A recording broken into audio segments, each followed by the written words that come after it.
Hello friends, सो आज हम economy की सीरीज़ में डिस्कस करने जा रहे हैं बजट सेट, बजट लाइन और चेंजेस इन बजट लाइन। आज का वीडियो काफ़ी इंपॉर्टेंट होने वाला है। वाई? बिकॉज आज बहुत ही हम कंफ्यूजिंग और डिफिकल्ट टॉपिक डिस्कस करने जा रहे हैं। अगर आप देखेंगे किसी भी स्टूडेंट ने अगर एनसीईआरटी पढ़ी है या नहीं भी पढ़ी, एक बार जाकर चैप्टर सेकंड में माइक्रो इकोनॉमिक्स की बुक लेके बजट सेट, बजट लाइन या चेंजेस इन बजट लाइन आप पढ़ें। आपको ऐसा लगे इतना डिफिकल्ट है, आपको देख के दिमाग खराब हो जाएगा कि इतने डिफिकल्ट हैं, इतने डिफिकल्ट इक्वेशंस दिए गए हैं, इतने डिफिकल्ट उसमें ग्राफ्स हैं, काफ़ी मतलब डिफ़िकल्ट है। लेकिन मैं आपको बता रहा हूँ आज इतने डिटेल्ड में और इतने सिंपल वे में मैं आपको बताने वाला हूँ कि आपको पूरा देख के वीडियो में मज़ा आ जाएगा। और आज मैं लिटरली कह रहा हूँ, अगर जिस भी स्टूडेंट ने इस वीडियो को शुरू से आखिरी तक देखा उसको सारे कॉन्सेप्ट क्लियर हो जाने हैं। और अगर आपने वीडियो देख के आपको मज़ा आ गया और देन आपने कमेंट नहीं किया ना, तो मैं सही बता रहा हूँ, पढ़ाना छोड़ दूंगा। वाई? बिकॉज काफ़ी एफर्ट्स लगाए हैं आपके लिए, कंप्लीटली सिंप्लीफाइड, और एक इतना आपको इस वीडियो देख के मज़ा आने वाला है, लिटरली आई कांट एक्सप्लेन। इतने सिंपल तरीके से मैंने इतने डिफिकल्ट कॉन्सेप्ट्स को बहुत ही सिंपल कर दिया है, ठीक है। तो इसीलिए इस वीडियो को शुरू से आखिरी तक देखें, काफ़ी आपको ये वीडियो देखने के बाद इन्फॉर्मेशंस मिलेगी और जो भी कॉन्सेप्ट्स हैं वो काफ़ी ज़्यादा आपके लिए सिंपल हो जाएंगी। तो चलिए स्टार्ट करते हैं बिना किसी देरी के, ठीक है। तो सबसे पहले देखिए, अगर आप हेडिंग देखेंगे तो है हमारा कंज्यूमर बजट, ठीक है। हम थोड़ा समझते हैं कि कंज्यूमर बजट होता क्या है। बहुत ही सिंपल है, लेमन लैंग्वेज हम समझने की कोशिश करेंगे कि एक कंज्यूमर के पास क्या होती है, फिक्स्ड अमाउंट होती है मनी जो कि स्पेंड करने की होती है, और उससे एक कंजम्पशन बंडल तैयार होता है जिसको वो खरीद सकता है। अब मैं थोड़ा यहाँ सिंपल वे में इसको एक्सप्लेन कर देता हूँ। आप बन गए CAPF AC, ठीक है। मैं हमेशा यही एग्जाम्पल लेता हूँ आप सभी के लिए। आप बन गए CAPF AC, आपकी सैलरी कितनी है, 1 लाख मंथ। 1 लाख मंथ यानी एक महीने में आप कितने पैसे खर्च कर सकते हैं, 1 लाख रुपए। अब इस 1 लाख में एक सर्टेन बैंडविथ है जिनमें आप जो है कॉमोडिटीज़ खरीद सकते हैं एक महीने में, यानी कि एक सेट है। अब जैसे 1 लाख है तो 1 लाख में से एक मंथ में आप 10,000 खर्च कर सकते हैं, 20,000 कर सकते हैं, 30,000 कर सकते हैं, 40,000, ये आपके ऊपर है। लेकिन एक सेट है कि हम 1 लाख तक के सामान, यानी 0 रुपए से लेके 1 लाख रुपए तक के सामान जो है इसमें खरीद सकते हैं। अब उसमें आप डिफरेंट डिफरेंट बना सकते हैं। आपको क्लोथिंग चाहिए वो आएंगी, फूड चाहिए वो आएंगी, या फिर कोई एजुकेशनल सर्विसेज, या फिर अगर आपको हेल्थ सर्विसेज चाहिए तो वो आएंगी।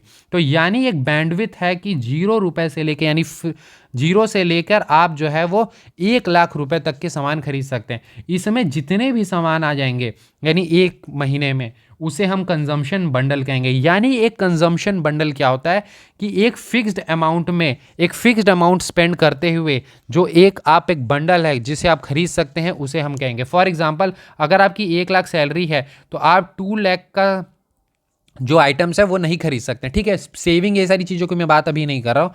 तो आप 2 लाख की सामान नहीं खरीद सकते, ठीक है। तो उसी को हम कहते हैं कि वो आपके बंडल से आपने बाहर, कंजम्पशन बंडल से आप बाहर चले गए।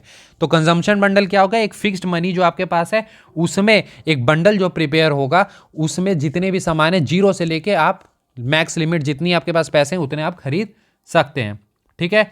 अब आ जाते हैं हम यहाँ पर थोड़ा सा बजट सेट के ऊपर, ठीक है। अगर हम यहाँ देखें तो इस बजट सेट के हम डेफिनेशंस को देखने से पहले थोड़ा इसे पहले समझेंगे, ठीक है। एग्जाम्पल के थ्रू हम समझ लेते हैं। मान लेते हैं आप एक व्यक्ति ए हैं, ठीक है। अपनी नाम कुछ भी रख लें, ठीक है, या अपने आपको रख लें। मैंने हमेशा बताया है इकोनॉमिक्स को समझने के लिए खुद को एग्जाम्पल के रूप में सोचें। आपके पास हैं कितने रुपए, 100 रुपए। आपके पास कितने रुपए हैं, 100 रुपए हैं, ठीक है। आपको खरीदने हैं मैंगोज और बनाना। माइक्रो इकोनॉमिक्स में आपको पता होगा, पहले ही बता दी गई है ये चैप्टर के स्टार्टिंग में। 2 आइटम्स हम यूजुअली कंसीडर करते हैं थोड़ा सा सिंप्लीफाई करने के लिए। एक मैंगो की जो है प्राइस, या फिर जो उसकी प्राइस है वो कितनी है, 20 रुपीज़। एक बनाना की प्राइस कितनी है, 10 रुपए, ठीक है। आप थोड़ा समझते हैं। तो आप अगर सिर्फ मैंगोज खरीदना चाहते हो, सिर्फ क्या खरीदना चाहते हो, मैंगोज, कितने मैंगो खरीद लोगे, 5। 20 रुपए अगर एक मैंगो की प्राइस है तो आप कितने मैंगो खरीद लोगे, 5। अगर सिर्फ बनाना खरीदोगे तो कितने खरीद लोगे, 10। यानी मैक्सिमम आप जो मैंगोज खरीद सकते हो वो खरीद सकते हो कितने, 5। और अगर आप मैक्सिमम बनाना खरीद सकते हो तो वो कितने खरीद सकते हो, 10। अब इसी में आप क्या कर सकते हो, कॉम्बिनेशंस भी बना सकते हो। आप चाहो तो एक भी मैंगो ना खरीदो, आप चाह सकते हैं कि एक भी मैंगो ना, या एक भी बनाना ना खरीदें, या आप चाहें तो एक भी मैंगो ना खरीद के सारे ही बनानास खरीद लें, ठीक है। या आप चाहें तो सारे ही मैंगोज खरीद लें और एक भी बनाना ना खरीदें, हो सकती है। या फिर आप कॉम्बिनेशंस बना सकते हैं। कॉम्बिनेशन किस प्रकार से, आपने 3 मैंगोज खरीद ली और कितने बनानास खरीद लिए, 4 बनानास खरीद लिए। इस तरह से भी आप कॉम्बिनेशन बना सकते हैं, लेकिन ये सभी कॉम्बिनेशन जो हैं वो आप 100 रुपीज़ के अंदर ही बना सकते हैं, 100 से बाहर नहीं, क्योंकि 100 रुपये ही आपके पास, तो इतने में ही आप जो भी कॉम्बिनेशन हैं वो बना सकते हैं। तो अगर मैं एक आपके सामने एक ग्राफ बना दूं या एक इक्वेशन लिख दूं, if I make a equation for you, मैं एक इक्वेशन लिख दूं आपके सामने कि सर मैं इन सभी को एक वेरिएबल्स में दे दूं। वेरिएबल्स में क्या, मैंने कहा कि 100 रुपये जो आपकी इनकम है उसे हम एम से डिनोट कर देते हैं। किसी एक प्रोडक्ट की प्राइस जो है, जैसे मैंगोज की प्राइस हम P2 से डिनोट कर देते हैं, बनाना की प्राइस हम P1 से डिनोट कर देते हैं, और X1 जो है वो हमारी बनानास की कमोडिटीज़ हो जाएंगी और ये हो जाएंगी हमारी मैंगोज़ की। तो क्या मैं यहाँ ये ऐसा लिख सकता हूँ कि P1 इंटू, अगर मैं यहाँ पे आपके लिए कलर चेंज कर दूँ थोड़ा सा बेटर विजिबिलिटी के लिए, तो मैं अगर यहाँ लिख दूँ P1 into X1 plus P2 into X2 बराबर M, तो आपको कोई दिक्कत होगी क्या? कुछ लोगों को हो सकती है। तो सर अगर आपको दिक्कत आ रही है तो यहाँ मैं इक्वेशन लिख देता हूँ। मैंने कहा कि 4 मैंने बनाना खरीद लिए, जस्ट अ मिनट, मैंने 4 बनाना खरीद लिए और कितने मैंगोज खरीद ली, 3। एक बनाना की प्राइस थी 10, तो आपको कितने रुपए लगेंगे, 40। और अगर 3 आपने क्या खरीदे हैं, मैंगोज, एक मैंगो की प्राइस कितनी है, 20, कितने आपके लगेंगे, 60। ये कितना हो गया, 100 हो गया या नहीं? तो क्या ये इक्वेशन वैलिड है या नहीं, हम बना सकते हैं। P1 इंटू P2 यानी जितना हमारा प्राइस है और कितना हमने कंज्यूम किया, plus P1 into P2 into X2, ठीक है। इसी तरह से हम बहुत ही 100 टर्म्स की भी बना सकते हैं, 100 चीज़ों खरीदेंगे तो 100 होगा, लेकिन जो एट लास्ट उसका सम कितना होना चाहिए, 100 के बराबर, या उससे 100 से कम भी हो सकता है। तो वही इक्वेशन यहाँ पर दी गई है कि P1 into X1 plus P2 into X2 या तो वो 100 यानी जो आपकी इनकम है उसके बराबर हो जाए या उससे कम हो जाए।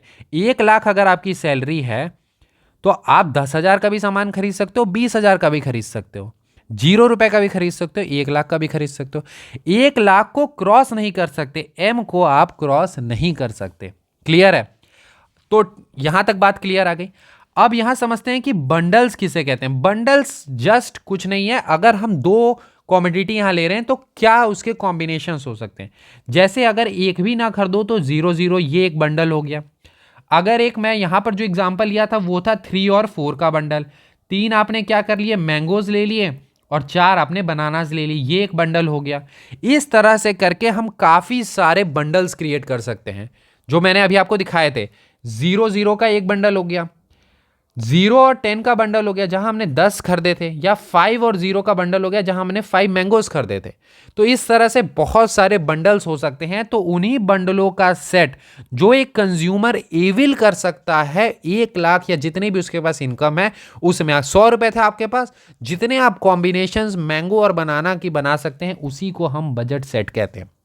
यानी budget set is collection of all the bundles that a consumer can buy with her income at a prevailing market price. जितना मार्केट में जिस कमोडिटी की प्राइस चल रही है उसमें आप कितना चीजों को खरीद सकते हैं उसे ही हम बजट सेट कहते हैं। क्लियर है? चलिए, यहां तक बजट सेट आपको समझ आ गया होगा।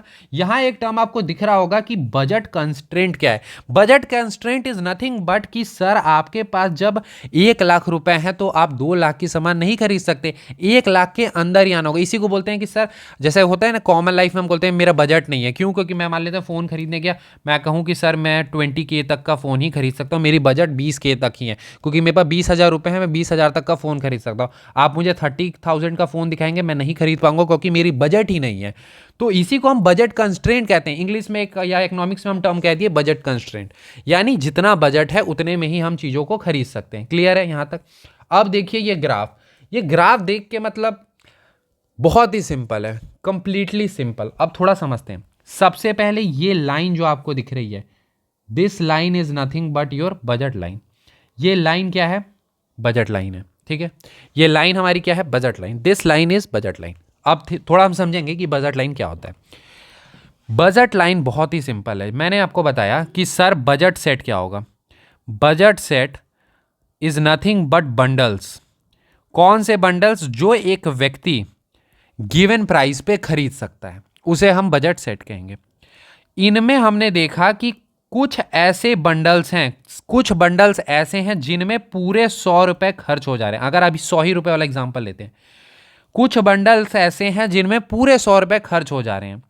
जैसे मैं एक भी बनाना ना खरीदूँ, सॉरी, एक भी मैंगो ना खरीदूँ और 10 बनानास खरीद लूँ, या मैं एक भी मैंगोज़ एक 5 मैंगोज़ खरीद लूँ और एक भी बनाना ना खरीदूँ।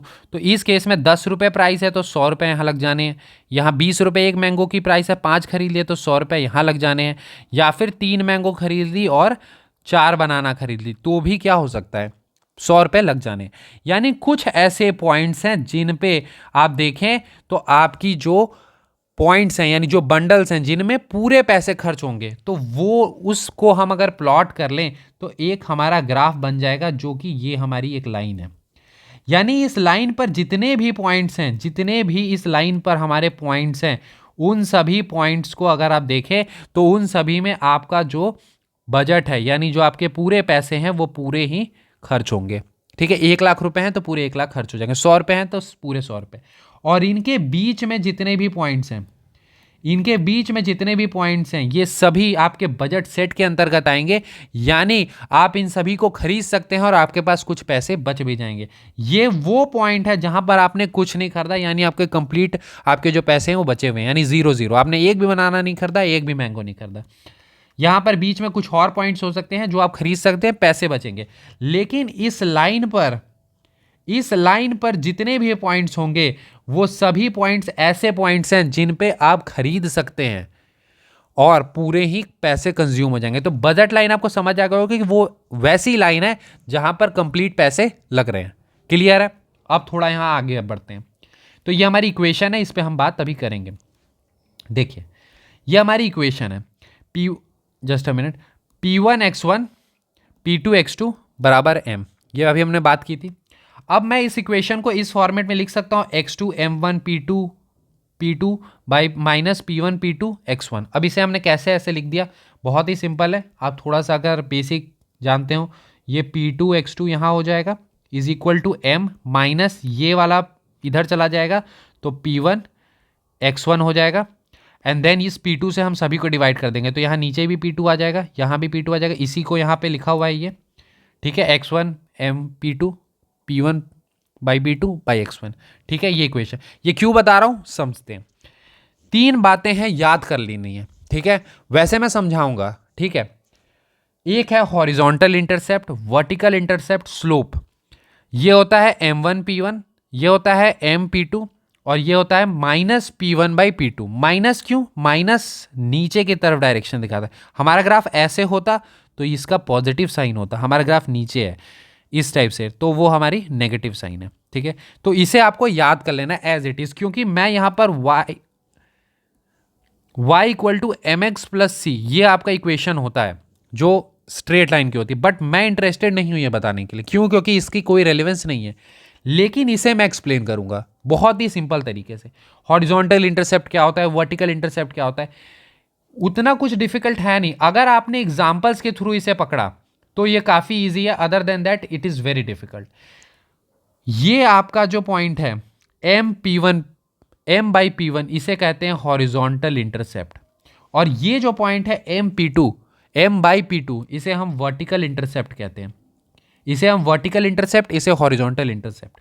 अब थोड़ा समझते हैं कि ये कौन से ऐसे पॉइंट्स हैं। सर, अगर हम यहां पर एक पॉइंट डिनोट कर दें कि 0/10, यानी कि 0, हमने एक भी, सॉरी, एक्स एक्सिस का है तो पहले एक्स एक्सिस का आएगा, दैट इज 10/0। यानी हमने 10 मैंगोज खरीद लिए, हमारे पास 100 रुपए हैं, हमने 10 मैंगोज खरीद लिए, उसकी प्राइस कितनी हो गई? 100 रुपए। और यहां पर हमारे कितने हैं? 0, यानी एक भी मैंगो नहीं। यहां पर हमने क्या किया? एक भी बनाना नहीं खरीदा और 5 मैंगोज खरीदे। ये इस पॉइंट की मैं बात कर रहा हूं। अब थोड़ा समझते हैं, एम क्या है हमारी, जितने रुपए हैं हमारे पास, कितने रुपए हैं? 100 रुपए। P1 क्या है? प्राइस ऑफ बनाना, क्योंकि ये बनाना का साइड है तो कितने होंगे? 10। ये पॉइंट क्या दिखला रहा है? 10 को दिखला रहा है। एक्स एक्सिस पे ये वाला पॉइंट कौन सा होगा? ये 10। तो ये क्या आपका हॉरिजॉन्टल इंटरसेप्ट हो गया, यानी जहां पर ये लाइन काट रही है वो 10 है। ये m बाई P2 कैसे होगा? 100 रुपए है हमारे पास और P2 क्या है? प्राइस ऑफ मैंगो, कितना होगा? 5। ये पॉइंट कौन सा है जो वाई एक्सिस को काट रहा है वो कितना है 5। तो इसी को कहते हैं हम हॉरिजॉन्टल इंटरसेप्ट, वर्टिकल इंटरसेप्ट। सिर्फ इसको डिफिकल्ट आपको टर्म्स में दिखाने की कोशिश की गई है इक्वेशंस के माध्यम से। अगर आप इसे बाय न्यूमेरिकल वैल्यूज देखें तो बहुत ही सिंपल है। तो आपको समझ आ गया होगा कि हमारी जो हॉरिजॉन्टल इंटरसेप्ट है और वर्टिकल इंटरसेप्ट क्या होती है। m by P1 m by P2। Simple है याद करने का तरीका। m हमारी इनकम हो गई, हम P1 पहला प्रोडक्ट लेंगे, P2 दूसरे प्रोडक्ट की प्राइस, सिंपल। और P1 बाई P2 स्लोप होती है जो कि माइनस में, इसका यूज आगे है, दैट्स वाई हम इसे देख रहे हैं। स्लोप का यूज हमारे प्राइस रेशियो निकालने में आता है। अब थोड़ा समझते हैं कि प्राइस रेशियो क्या है सर। प्राइस रेशियो बहुत ही सिंपल, जो एग्जांपल हमने पहले लिया वही लेंगे। 100 रुपए हैं आपके पास, क्या खरीद सकते हो? 3 मैंगोज और 4 बनानास खरीद सकते हो, बिल्कुल। 3 मैंगोज खरीदोगे कितने रुपए लग जाएंगे? 60 रुपए। यहां कितने लग जाएंगे? 40 रुपए। यानी आपको 60 रुपए में 3 मैंगोज और 40 रुपए में 4 बनानास मिल जाएंगे। अब आप चाहते हैं एक और मैंगो लेने के लिए, तो आपको क्या करने होंगे? क्योंकि बजट तो सिर्फ सर, बजट तो 100 रुपए ही है, तो 60 है, एक मैंगो और लेना है, यानी 80 रुपए तो यहीं लग जाएंगे। तो यहां पर आपको 2 बनाना छोड़ना पड़ेगा। याद है आपको? 2 बनाना छोड़ना पड़ेगा। मार्जिनल रेट ऑफ सब्सटीट्यूशन कुछ याद आ रहा है? ठीक है। प्राइस रेशियो वही होता है। प्राइस रेशियो अगर यहां निकालें, कितनी प्राइस है बनाना की? 10। इसकी कितनी है? 20। कितना हो गया? 1/2। 1/2 क्या दिखला रहा है? 1/2 हमें ये दिखला रहा है कि प्राइस जो है पहले प्रोडक्ट का वो 1 है और ये 2 है। यानी पहले प्रोडक्ट का प्राइस क्या है? आधा है दूसरे प्रोडक्ट के तुलना में। तो यानी अगर हमें ये प्रोडक्ट चाहिए तो इसके हमें 2 माइनस करने होंगे, और अगर हमें ये प्रोडक्ट चाहिए तो इसका 1 माइनस करेंगे तो हमें 2 मिल जाएगा। ठीक है, यानी मल्टीपल कितना है? 2। क्लियर है? रेशियो समझ आ गया कि 1/2 रेशियो है। 1/2 रेशियो का मतलब ही क्या है कि अगर बनाना चाहिए तो एक मैंगो भी छोड़ोगे तो 2 बनाना मिल जाएंगे, और अगर मैंगोस चाहिए तो 2 बनाना छोड़ोगे तब एक मैंगो मिलेगा। क्लियर है? यही हमारा P1/P2 दिखला रहा है, तो इसीलिए स्लोप की जरूरत है। अब चेंजेस को थोड़ा समझते हैं। चेंजेस आखिर बजट सेट में होती ही क्यों है? ठीक है, सॉरी, यहां पर आप करेक्ट कर लेंगे। Changes in budget line, budget line में चेंजेस। अब बजट लाइन में चेंजेस होती क्यों है? हमारे सामने 3 वेरिएबल्स हैं। मार्केट में अगर आप देखें तो 3 वेरिएबल्स हैं। आप क्या हैं? CAPF-AC। CAPF-AC हैं तो आपकी हो सकती है सैलरी बढ़ सकती है 1 लाख से, तो क्या M चेंज हो सकता है? हाँ, हो सकता है। आप आम खरीदते थे यानी मैंगोज खरीदते थे, मैंगोज की, सॉरी मैंगोज हमारा P2 है, मैंगोज की प्राइस चेंज हो सकती है, बनानास की प्राइस चेंज हो सकती है। तो हमारा P1 चेंज हो सकता है, P2 चेंज हो सकता है और M चेंज हो सकता है, यानी हमारी इनकम चेंज हो सकती है। ये तीनों ही केस में हमारे जो ग्राफ्स हैं वो बदलते हैं, यानी जो बजट लाइन है वो शिफ्ट करती है, और उसी को हमें समझना है। ये इक्वेशन हमें याद रखना है। P1 into X1 plus P2 into X2 is equal to M। M के बराबर होगा। इनकम चेंज हो जाएगी, M डैश हो गई इनकम तो ये हो जाएगी, M डैश डबल डैश हो गई तो वो हो जाएगा। ठीक है, अब थोड़ा यहां समझते हैं इस ग्राफ को। ये ग्राफ हमें इनकम चेंज को दिखलाता है। क्वेश्चंस जो हैं वो कभी ग्राफ से नहीं बनते, ग्राफ के जो नीचे लाइंस दिए रहते हैं उनसे क्वेश्चंस बनते हैं, लेकिन ग्राफ्स के थ्रू हम उसे बहुत ही आसानी से समझ सकते हैं। अब ये ग्राफ देख के समझ ही नहीं आ रहा कि इसमें इतनी सारी बातें लिखी गई हैं। अगर लेकिन इसे आपने पर्सपेक्टिव में डाल दिया, एग्जाम्पल में डाल दिया, तो यही ग्राफ आपके लिए काफ़ी ईजी हो जाएगा। कैसे समझते हैं? मेरा M क्या था सर? मेरा M तो था 100 रुपये, मेरे पास सिर्फ 100 रुपये हैं। अब 100 रुपये में मैं क्या खरीदता था? मैं 100 रुपये में जब खरीदने जाता था तो ऐसा था कि मैं या तो कंप्लीट 5 मैंगो खरीद लूँ, जो कि हमारा, अगर ये लाइन हमारी है तो ये वाले पॉइंट दिखलाती थी कि सर ये 50 है, यानी मैंने 5 मैंगो खरीद ली, एक भी बनाना नहीं खरीदी। या मैं 100 रुपये में 10 बनानास खरीद लूँ और एक भी मैंगो ना खरीदूँ, तो वो ये वाला पॉइंट है जो हमारा दिखलाता है 10/0।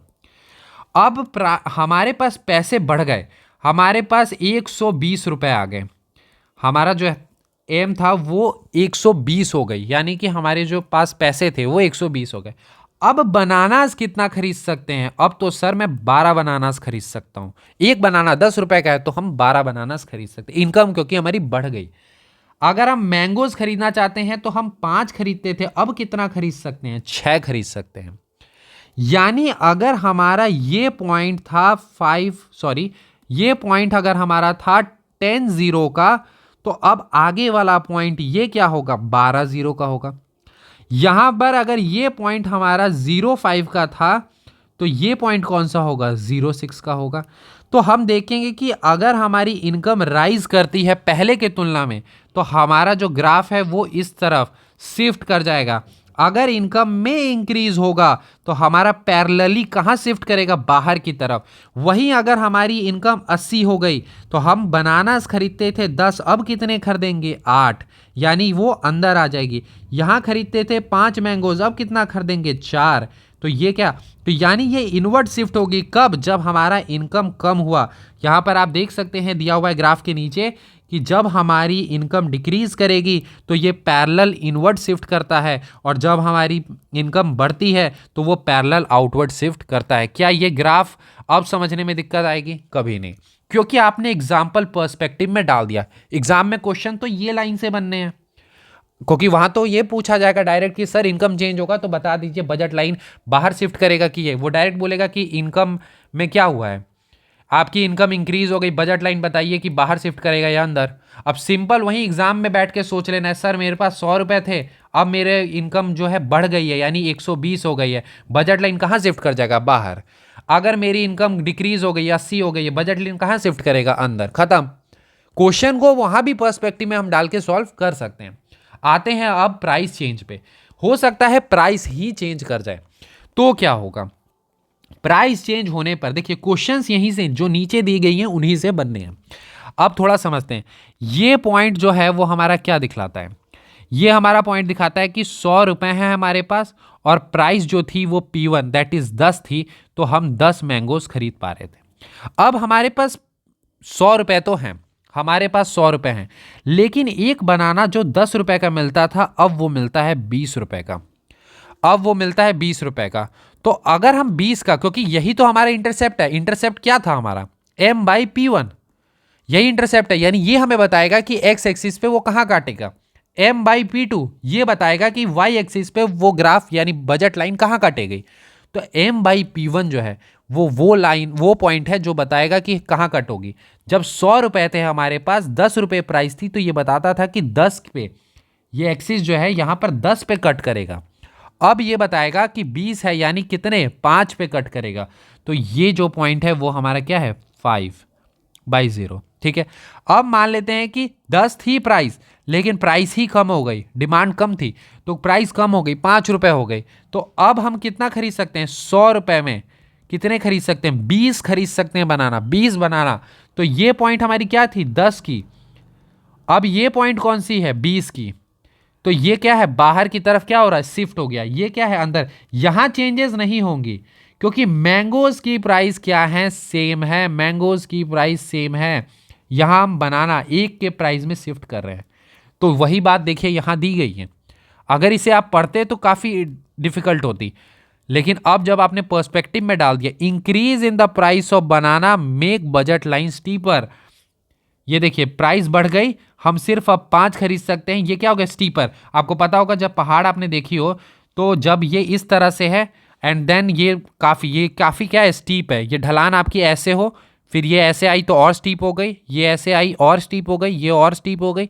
ये क्या हो रही है, लगातार स्टीप होती चली जा रही है। तो ये लाइन क्या हो रही है, स्टीपर होती चली जा रही है। और फ्लैटन कब होगा, जब प्राइस क्या होगा, डिक्रीज होगा। क्वेश्चन यहां से बनेगा। लेकिन अगर आप एग्जाम में इस तरह से पर्सपेक्टिव लेके यही एग्जाम्पल लेके सोचेंगे तो आप आसानी से कर पाएंगे।